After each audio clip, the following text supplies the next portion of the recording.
মাননীয় স্পিকার, আপনাকে ধন্যবাদ। কার্যপ্রণালী বিধি ৭১ বিধি অনুসারে মাননীয় অর্থমন্ত্রীর দৃষ্টি আকর্ষণ করে আমার উত্থাপনীয় বিষয় দেশের কয়েকটি ব্যাংকের লুট হওয়া টাকা ৭৫ লক্ষ গ্রাহকের হাতে ফিরিয়ে দেয়া এবং ওই সমস্ত ব্যাংক ডাকাত, ব্যাংক ঠকো, ব্যাংক লুটেরাদের কঠোর শাস্তি প্রদান প্রসঙ্গে মাননীয় স্পিকার, দেশের কয়েকটি ব্যাংকের অনিয়ম দুর্নীতির কারণে এক্সিম ব্যাংক, সোশ্যাল ইসলামী ব্যাংক, ফার্স্ট সিকিউরিটি ইসলামী ব্যাংক, বাংলাদেশ ইসলামী ব্যাংক, গ্লোবাল ইসলামী bank, union bank, national bank, IFIC bank সহ আরও কয়েকটি ব্যাংকে অনিয়ম এবং দুর্নীতির কারণে মালিক পক্ষের অর্থ পাচারের কারণে, লুটের কারণে আজকে দেশের আমানতকারীরা তাদের টাকা তুলতে পারছে না। এই টাকা কোনো বিলাসিতার টাকা নয়, এই টাকা তাদের কষ্ট অর্জিত টাকা। এক বাবার মেয়ের বিয়ে দেবার খরচের স্বপ্ন, এক মায়ের চিকিৎসার শেষ ভরসা, এক শিক্ষার্থীর ভবিষ্যতের টিউশন ফি এবং ক্ষুদ্র ব্যবসায়ীর জীবন বাঁচানোর মূলধন এবং কারো পেনশনের সঞ্চয়। তারা অতি কষ্টে অর্জিত এই টাকাগুলো ব্যাংকে রেখেছিল। ব্যাংক মানুষের আস্থার জায়গা। ব্যাংক থেকে যদি টাকা লুট হয়, মানুষ কোথায় যাবে মাননীয় স্পিকার?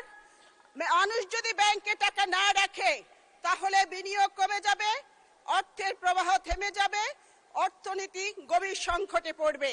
আমরা জনগণের ভোটে নির্বাচিত সরকার, আমরা এটি কোনোভাবেই মেনে নিতে পারি না। মাননীয় স্পিকার, একজন মানুষের টাকা ব্যাংকে পড়ে আছে, কিন্তু টাকার অভাবে সে চিকিৎসা করতে পারছে না। সময় মতো টাকা না পাওয়ার কারণে, তার চিকিৎসা হবার না কারণে অনেকেরই জীবন চলে গেছে মাননীয় স্পিকার। আর অন্যদিকে লুটেরা মালিক পক্ষ বিদেশে পালিয়ে গিয়ে নাকে সরিষার তেল মেখে আরামে ঘুমাচ্ছে। মাননীয় স্পিকার, এই সমস্ত লুটেরাদের তো এভাবে আরামে ঘুমাতে দেয়া যায় না মাননীয় স্পিকার। মাননীয় স্পিকার, এই মানুষগুলো, এই ৭৫ লক্ষ গ্রাহক আজকে সরকারের দিকে তাকিয়ে আছে। তাদের কান্না, তাদের আর্তনাদ, আজকে তারা ন্যায় বিচার পাওয়ার জন্য রাষ্ট্রের কাছে দাবি জানাচ্ছে। মাননীয় স্পিকার, এই সমস্ত ব্যাংক ঠেকো, ব্যাংক লুটেরা, ব্যাংক ডাকাতদের কঠোর শাস্তি প্রদান করে তাদের সমস্ত সম্পত্তি নিলামে বিক্রি করে গ্রাহকের টাকা গ্রাহকের হাতে ফিরিয়ে দিতে হবে। তবে জানতে পারলাম তাদের যে সম্পত্তি রয়েছে তারা তার চেয়ে ১০-১২ গুণ বেশি তারা টাকা লুট করেছে। এই কারণেই তাদেরকে ধরে এনে ফিরিয়ে এনে এই টাকা তাদের কাছ থেকে আদায় করার দাবি জানাচ্ছি মাননীয় স্পিকার। মাননীয় স্পিকার, একজন মানুষের জীবনে কত টাকার প্রয়োজন? আমরা তো ইচ্ছে করলে বেশি আমরা খেতে পারি না, বদ হজম হয়। তাই এই সমস্ত বদ হজমকারী লুটেরাদের ফিরিয়ে আনার দাবি জানাচ্ছি। এই বিষয়টির সাথে ৭৫ লক্ষ গ্রাহক জড়িত, মানুষ জড়িত।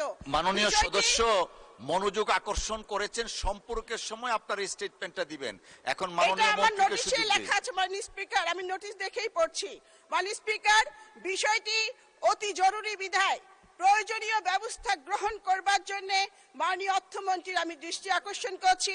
আপনাকে ধন্যবাদ। ধন্যবাদ মাননীয় সদস্য।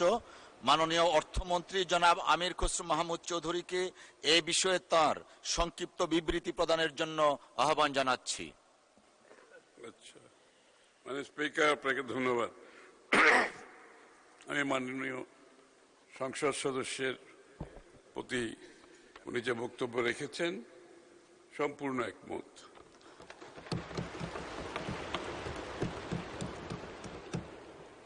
এটা একটি হৃদয় বিদারক ঘটনা ঘটেছে বাংলাদেশে। একটি নির্বাচিত সরকার এই ব্যাপারে নীরব থাকতে পারে না। আমি স্পিকার, সরকার দেশের অর্থনীতির মেরুদণ্ড, আর্থিক খাতকে স্থিতিশীল অবস্থায় ফিরিয়ে আনতে একটি সুসংগঠিত ও বহুমাত্রিক রেজুলেশন কাঠামো প্রতিষ্ঠা করেছে। এই কাঠামোর আইনি ভিত্তি হিসাবে ব্যাংক রেজুলেশন আইন 2026 প্রণীত হয়েছে। এর আওতায় সমস্যাগ্রস্ত 5টি ব্যাংক যথা export import bank of Bangladesh PLC, Exim bank, first security Islamic bank PLC, global Islamic bank PLC, social Islamic bank PLC ও ইউনিয়ন ব্যাংক পিএলসি কে একীভূত করে সম্মিলিত ইসলামী ব্যাংক পিএলসি গঠন করা হয়েছে, যা রেজুলেশন কৌশলের অধীনে গৃহীত সবচেয়ে উল্লেখযোগ্য পদক্ষেপ। এই একীভূতকরণের ফলে 5টি ব্যাংকের সকল আমানতকারীর দাবি ও স্বার্থ নতুন ব্যাংকে সংরক্ষিত হয়েছে। এর পাশাপাশি আমানত সুরক্ষা তহবিলের বিধানের আওতায় নির্ধারিত সীমা পর্যন্ত আমানতকারীর ক্ষতিপূরণ পাওয়ার আইনি অধিকার প্রতিষ্ঠিত হয়েছে। এক্ষেত্রে আমানত সুরক্ষা আইন 2026 এর মাধ্যমে সুরক্ষিত আমানতের পরিমাণ সর্বোচ্চ 1 লক্ষ টাকা হতে 2 লক্ষ টাকায় উন্নীত করা হয়েছে। রেজুলেশনের আওতায় অবসায়নাধীন ব্যাংকসমূহের আমানতকারীগণ বাংলাদেশ ব্যাংকের রেজুলেশন স্কিম মোতাবেক আমানতের অর্থ পর্যায়ক্রমে ফেরত পাচ্ছেন। ফাইন্যান্স কোম্পানি সমূহের আমানতকারীরা ইতিপূর্বে আমানত সুরক্ষা আইনের আওতাভুক্ত ছিল না, বর্তমানে সরকার তাদেরকেও অন্তর্ভুক্ত করা হয়েছে। এই সকল পদক্ষেপের মাধ্যমে গ্রাহকদের আমানত প্রাপ্তি নিশ্চিত করা হয়েছে। পাশাপাশি এই 5টি ব্যাংকের বিনিয়োগ অনিয়ম সমূহে দায়ী ব্যক্তিদের শনাক্ত করতে বিশেষ ফরেনজিক অডিট চলমান রয়েছে, যার প্রতিবেদনের ভিত্তিতে পরবর্তীতে সম্পদ পুনরুদ্ধারের ব্যবস্থা গ্রহণ করা হবে, পুনরুদ্ধার নিশ্চিত করা হবে। মাননীয় স্পিকার, উল্লেখ্য, ব্যাংক রেজুলেশন আইন 2026-এর 57 ধারায় রেজুলেশনের আওতাধীন ব্যাংকের পাওনা আদায়ের জন্য বাংলাদেশ ব্যাংককে দায়ী ব্যক্তি কর্তৃক ব্যাংকের সম্পদ অথবা তহবিল হইতে অর্জিত সকল আয়, সম্পত্তি, অধিকার এবং সম্পদের নিয়ন্ত্রণ গ্রহণ এর ক্ষমতা দেওয়া হয়েছে।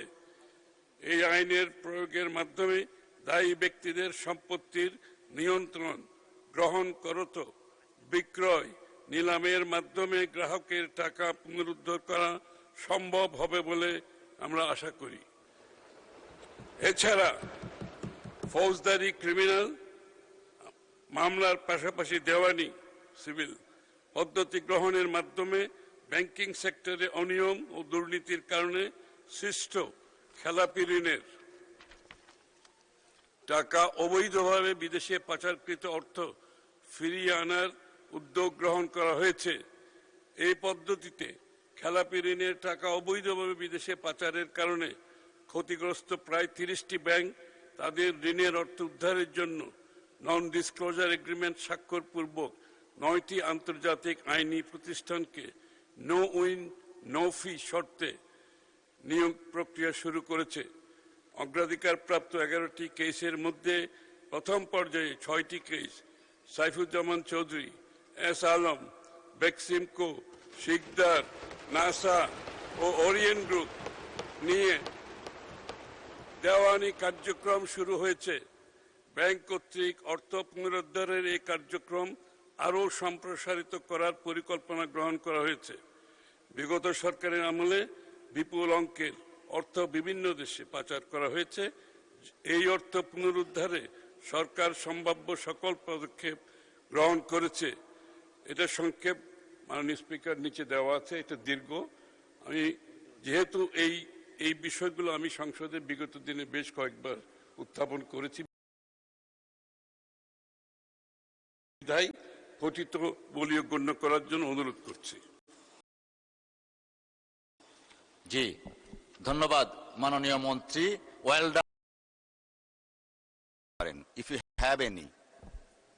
মাননীয় স্পিকার, আপনাকে আবারও ধন্যবাদ। আমাদের মন্ত্রী অনেক ভালো মানুষ এবং একজন কাজের মানুষ, আমারও প্রিয় মানুষ, প্রিয় নেতা।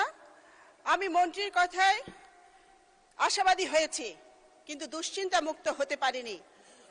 উনি নিলামে সম্পত্তি বিক্রি করার কথা বলেছেন, আমিও দাবি জানিয়েছি, কিন্তু যেটা শুনেছি যে তারা যে টাকা লুট করেছে, তাদের যে সম্পত্তি বাংলাদেশে আছে, তারা তার চেয়ে 10-12 গুণ বেশি টাকা লুট করেছে।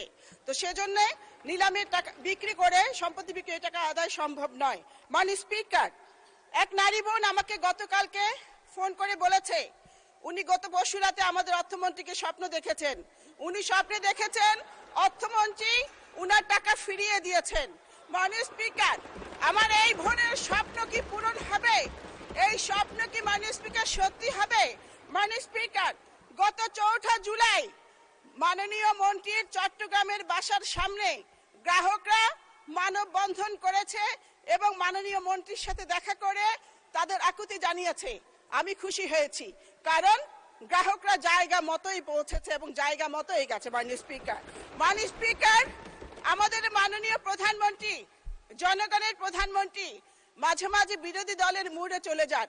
আমিও এই মুহূর্তে বিরোধী দলের দ্বিতীয় সারিতে বসা কয়েকজন সংসদ সদস্যের মুডে চলে যেতে চাই। মাননীয় স্পিকার, 75 লাখ গ্রাহকের প্রাণের দাবি সাথে সহমত আমি প্রকাশ করছি। সেটি হচ্ছে, একদিকে মানুষ টাকা তোলার চিন্তায় আছে, আরেকদিকে এখানে যোগ হয়েছে হেয়ার কাট নামক এক মরণ কাট সমস্যা। মরার উপর খাড়ার গা। মাননীয় স্পিকার, আমি মাননীয় মন্ত্রীকে বিনয়ের সাথে প্রশ্ন করতে চাই, আমি জানতে চাই যে ব্যাংক ডাকাতদের ডাকাতির এবার কেন আমানতকারীদের নিতে হবে? আমানতকারীদের কি অপরাধ? আমানতকারীদের অপরাধ হচ্ছে যে তারা বিশ্বাস করে ব্যাংকে টাকা রেখেছিল। মাননীয় স্পিকার, 75 লাখ গ্রাহকের দাবির সাথে সহমত পোষণ করে আমারও দাবি, হেয়ার কাট নামক এই মরণ কাটটি প্রত্যাহার করতে হবে, প্রত্যাহার করতে হবে, প্রত্যাহার করতে হবে। বক্তব্য পরিষ্কার, যারা জনগণের টাকা লুট করেছে। মাননীয় সদস্য প্রশ্ন করেন, ছোট করেন প্লিজ, প্রিসাইজ করেন। আই এম কামিং, এক সেকেন্ড শেষ করছি। মাননীয় স্পিকার, বক্তব্য পরিষ্কার, যারা গ্রাহকের টাকা লুট করেছে ওই সমস্ত ব্যাংক ঠেকো, ব্যাংক ডাকাত, ব্যাংক লুটেরাদের কোনো ক্ষমা নেই, কোনো ক্ষমা হতে পারে না।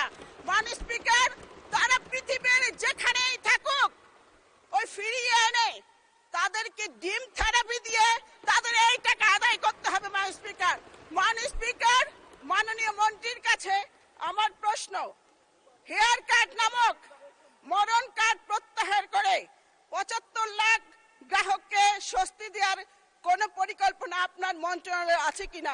ধন্যবাদ মাননীয় স্পিকার। মাননীয় মন্ত্রী, আপনাকে আমরা সামনেও দেখি, স্বপ্নেও দেখি, দয়া করে উত্তরটা দেন। মাননীয় স্পিকার, আমি ভীত সন্ত্রস্ত বোধ করছি। অলমোস্ট ওয়ার্নিং এর মতো বক্তব্য এসেছে। মাননীয় স্পিকার, আমি আগেই বলেছি এটা একটা হৃদয় বিদারক ঘটনা ঘটেছে এবং একটি নির্বাচিত সরকারের দায়িত্ব এটার সঠিক সমাধান দেওয়া।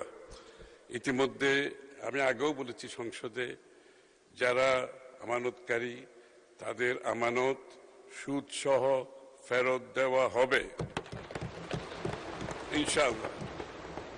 তবে একটু ধৈর্য ধরতে হবে, কারণ এই ব্যাংকগুলো সবগুলোই লোকসানের মধ্যে আছে এবং লোকসান কিন্তু প্রতিদিন বাড়ছে।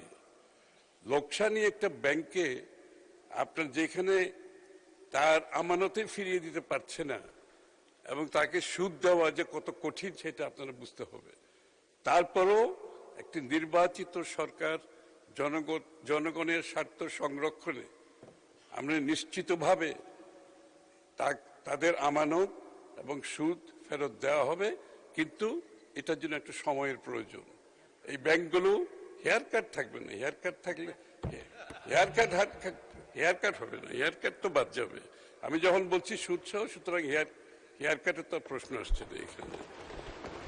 তবে আমি আবারও অনুরোধ করব, আমি জানি তাদের অপেক্ষা করারও সময় নেই, মানুষ চিকিৎসার অভাবে মারা যাচ্ছে,